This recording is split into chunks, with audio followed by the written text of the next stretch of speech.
ये आत्मा परमात्मा को युगों से खोज रही है। और हम पिछले इतिहास देखते हैं अपने ऋषि महर्षियों के, उन्होंने हजारों हजारों वर्ष तपस्याएं की, साधनाएं की, अनुष्ठान किए कि भगवान मिले कल्याण हो। लेकिन यदि उनका मार्ग ठीक होता तो वही मार्ग वो हमें बताया करते थे, तो हम सभी चले जाते और पृथ्वी खाली हो जाती। अब यहाँ शंका एक और उत्पन्न होती है कि भक्तजन श्रद्धालु कहते हैं कि यदि पृथ्वी खाली हो जाएगी तो यहाँ कौन रहेगा। तो ये बालक सोच होती है, एक बिल्कुल अबोध बच्चा ये बातें कर सकता है जिसको कुछ भी ज्ञान नहीं। अब ये कोई सुख का स्थान थोड़ा ही है, हर चीज का अभाव यहाँ पर, और सारा जीवन हम अपने इस पेट पोषण पर ही लगा देते हैं और बीच में ही मृत्यु हो जाती है। इतना गंदा स्थान यहाँ रहने की इच्छा हमारी क्यों बन रही है? क्योंकि हमें उस अन्य सुख में लोक का ज्ञान नहीं, और वहां जाने का कोई समाधान नहीं। अब जैसे चंद्रमा खाली पड़ा है, ऊपर के ग्रह ये सभी खाली पड़े हैं, तो एक पत्थर ये भी पड़ा रहेगा। हमने कौन सा ठेका ले रखा है यहीं पर गर्मी और सर्दी और भूख प्यास इन कैंसर से पीड़ित होकर मरने और जीने की? यह तो हमारी मजबूरी है।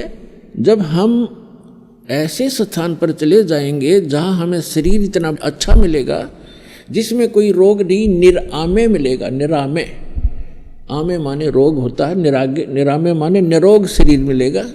और ऐसा ही वहाँ दुनिया होगी आपकी, ऐसे आपका परिवार होगा जो कभी मृत्यु को प्राप्त नहीं होगा।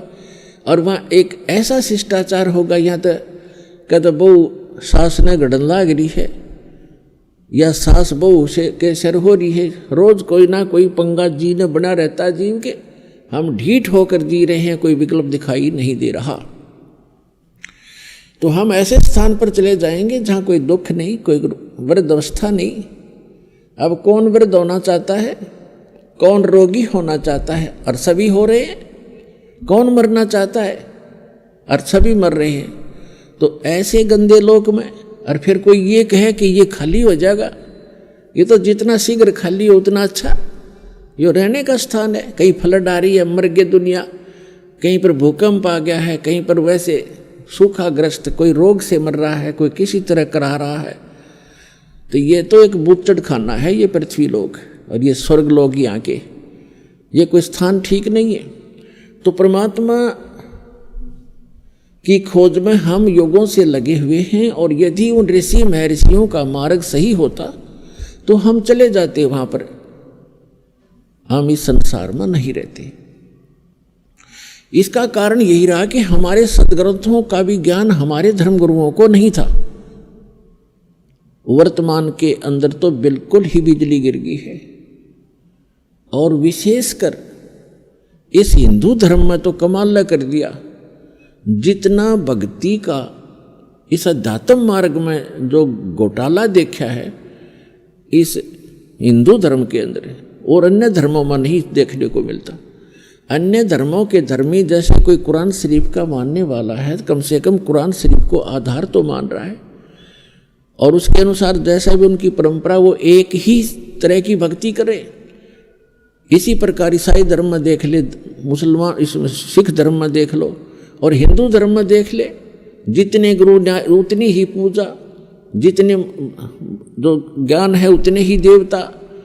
कोई कुछ पूज रहा है, कोई कुछ पूज रहा है, कोई कुछ बता रहा है, कोई कुछ बता रहा है, कोई आधार नहीं। जबकि हमारे सदग्रंथ हैं, उनको तो देखिए हम झांक के, तो हमारे धर्म गुरुओं को हमारे धर्म ग्रंथों का भी ज्ञान नहीं था।